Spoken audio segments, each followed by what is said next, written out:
Je m'appelle Camille Laurent et j'ai 35 ans. Les néons de l'hôpital Saint-Vincent bourdonnaient au-dessus de moi alors que je marchais dans le couloir du 3e étage, ma blouse blanche frôlant ma tenue de bloc, une tablette contenant les dossiers des patients coincés sous le bras. C'était un mardi après-midi, le genre de mardi qui se confondait avec tous les autres mardis où j'avais travaillé depuis le divorce, rempli de tournées médicales, de paperasse et de la satisfaction tranquille d'un travail qui n'exigeait rien d'autre de moi que de l'assurance. J'avais entièrement reconstruit ma vie à partir de zéro au cours des 12 mois qui s'étaient écoulés depuis que Antoine et moi avions signé ces papiers, et la plupart du temps, je ne pensais plus du tout à lui. Jusqu'à ce que je tourne au coin près de la salle d'attente du service de cardiologie et que je la voie. Véronique Leroy était assise sur l'une des chaises en sky, son sac à main serré sur ses genoux comme un bouclier, et au moment où ses yeux se sont posés sur moi, toute sa posture a changé. Elle s'est levée lentement en lissant sa veste, et ce sourire s'est dessiné sur son visage, le même sourire qu'elle me réservait lors des repas de famille juste avant de dire quelque chose de délibérément blessant.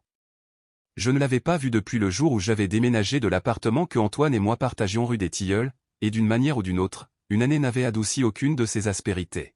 « Camille » a-t-elle dit, en étirant mon prénom comme si elle le savourait. Eh bien, quelle surprise. Toujours à jouer au docteur ici, à ce que je vois ?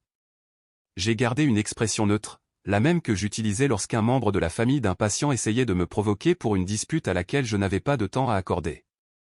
Véronique. Je ne savais pas que vous veniez dans cet hôpital. Ma sœur doit subir une petite intervention, a-t-elle répondu en faisant un geste de la main, comme si la véritable raison de sa présence importait moins que la conversation qu'elle s'apprêtait à entamer. Elle s'est approchée, et j'ai senti l'odeur du même parfum qu'elle portait depuis les 15 ans que je la connaissais, une fragrance âcre, florale et légèrement suffocante. Mais je dois dire que te croiser ainsi ressemble presque au destin. Je voulais te dire quelque chose depuis longtemps. Je ne lui ai pas demandé quoi. J'avais appris il y a bien longtemps que Véronique n'avait pas besoin d'invitation. Te quitter a été la meilleure décision que mon fils ait jamais prise, a-t-elle lancé, la voix juste assez forte pour que les gens dans la salle d'attente puissent t'entendre, mais juste assez douce pour prétendre que c'était privé. Maintenant, il a un petit garçon avec ta meilleure amie. Et voilà, la chose qu'elle attendait manifestement depuis un an de pouvoir dire, une phrase polie et répétée, prononcée avec la satisfaction de quelqu'un qui pense être en train de déclencher une bombe. J'ai pensé à Chloé, aux années que nous avions passées en tant que colocataires à la fac, à la robe de demoiselle d'honneur qu'elle portait à mon mariage, aux appels qui avaient cessé 6 mois avant la fin de mon mariage, et à la raison que je n'avais comprise que bien plus tard. J'ai pensé à la façon dont j'étais censé me sentir en entendant cette nouvelle de la bouche d'une femme qui n'avait jamais essayé de cacher à quel point elle me détestait. Mais ce que j'ai ressenti, debout là, dans ma blouse blanche, mon dossier toujours coincé sous le bras, n'avait rien à voir avec ce que Véronique espérait. « C'est ce que vous croyez ?» ai-je dit. Ce n'était pas agressif.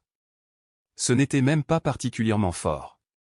Mais quelque chose dans ma façon de le dire a fait vaciller son sourire pour la première fois, juste un peu, comme si elle s'était attendue à des larmes ou à de la colère et qu'elle n'avait obtenu ni l'un ni l'autre.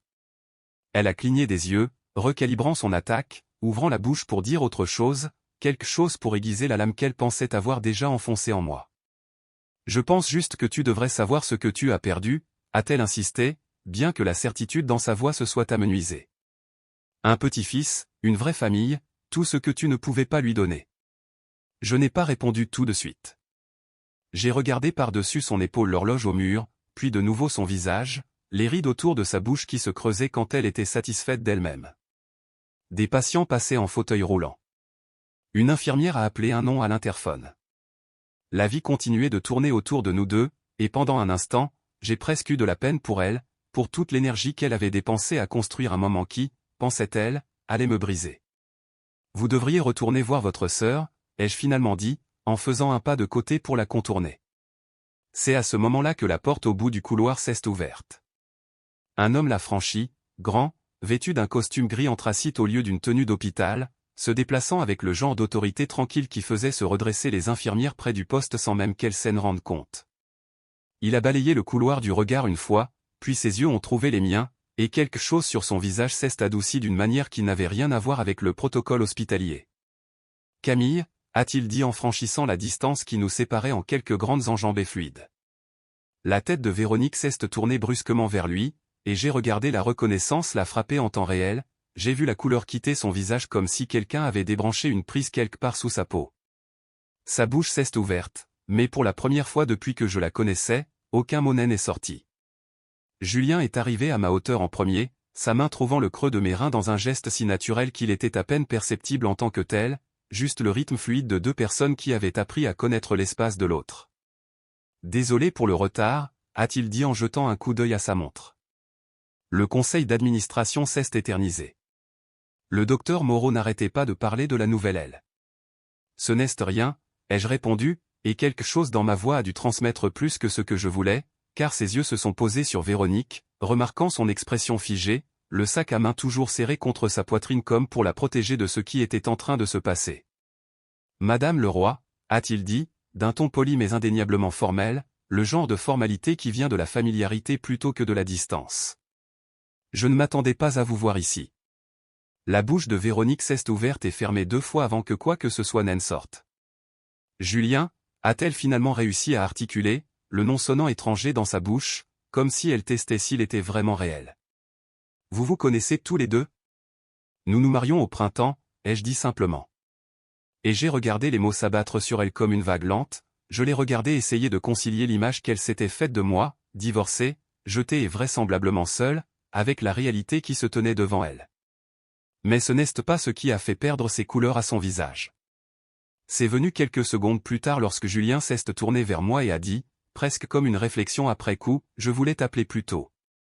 L'audit du groupe Le Roi est tombé ce matin. Nous avons trouvé suffisamment d'anomalies dans les déclarations trimestrielles pour porter l'affaire devant l'ensemble du conseil d'administration ce soir. » J'ai senti Véronique se raidir à côté de moi avant même de comprendre ce qu'il voulait dire. « Le groupe Le Roi » a-t-elle répété, la voix fluette. « Vous parlez de l'entreprise de mon mari. L'entreprise d'Antoine. » Julien l'a regardé et j'ai pu le voir recalculer, réalisant que la conversation qu'il pensait être un simple bruit de fond venait de devenir très personnelle pour la femme se tenant à 1 mètre de lui. « Je dirige l'allocation de capital pour le fonds d'investissement qui détient la majorité des parts, » a-t-il dit prudemment. Nous avions des doutes sur la comptabilité depuis des mois. Ce matin, nous avons confirmé que de l'argent avait été retiré des comptes clients sans autorisation. Le nom d'Antoine est lié à la plupart de ces transferts. La salle d'attente autour de nous a semblé devenir silencieuse, même si je savais que ce n'était pas vraiment le cas. C'est juste que je ne pouvais plus rien entendre d'autre que le son de la respiration de Véronique, saccadée et irrégulière. Le son d'une femme regardant la vie entière de son fils s'effondrer en temps réel, annonce livrée par la même voix calme et posée qui venait de me parler d'une réunion s'étant éternisée. « Ce n'est pas possible », a-t-elle dit, mais il n'y avait plus aucune conviction dans sa voix. Antoine ne ferait pas ça. Il est prudent. Il a toujours fait attention avec l'argent. Je suis désolé, a dit Julien, et il le pensait vraiment, car c'était sa nature, compatissant même lorsqu'il annonçait des nouvelles qui auraient fait jubiler d'autres hommes. Il y a une réunion ce soir pour décider de la suite des événements. J'imagine qu'il aura des nouvelles du service juridique avant la fin de la journée. J'ai alors pensé à Chloé, à la vie que Véronique m'avait décrite avec tant de délectation quelques minutes plus tôt. Le petit garçon, la petite famille heureuse qui était censée prouver que c'était moi le problème depuis le début. Je me suis demandé si Chloé était déjà au courant. Je me suis demandé combien de temps durerait ce bonheur une fois les comptes gelés, les avocats appelés, et que l'entreprise qui finançait tout leur train de vie s'effondrerait sous le poids de ce que Antoine avait caché. Je devrais y aller, a dit Véronique brusquement, le visage toujours exsangue, son assurance se fissurant de toutes parts d'une manière que je n'avais sincèrement jamais vue auparavant. Elle s'est retournée sans dire au revoir, marchant rapidement vers les ascenseurs, le bruit de ses talons claquant irrégulièrement sur le carrelage. Je n'ai ressenti aucun triomphe en la regardant s'éloigner. Cela m'a surprise plus que tout ce qui s'était passé au cours des 10 dernières minutes. J'avais passé tant de temps à imaginer ce que ça ferait de la voir humiliée, et maintenant que c'était réellement arrivé, tout ce que je ressentais était une paix calme et profonde, le genre de paix qui vient de la réalisation que l'on n'a plus besoin de la chute de quelqu'un d'autre pour se sentir entier. « Ça va ? » a demandé Julien, se tournant complètement vers moi, sa main trouvant la mienne. « Oui, » ai-je dit, et pour la première fois depuis longtemps, c'était totalement vrai. 1 an plus tôt, je m'étais tenu dans un tribunal pour signer des papiers qui mettaient fin à un mariage que je pensais devoir durer toute ma vie, et je m'étais demandé, dans les moments de silence qui avaient suivi, si je me sentirais un jour à nouveau stable. Je ne m'attendais pas à ce que la réponse vienne dans un couloir d'hôpital, apportée par une femme qui avait passé 15 ans à croire que j'étais la déception dans la vie de son fils. Mais elle était là, indéniable, se tenant juste devant moi sous la forme de tout ce que j'avais reconstruit sans même réaliser que je le construisais. La mère d'Antoine avait voulu me faire sentir minuscule ce jour-là.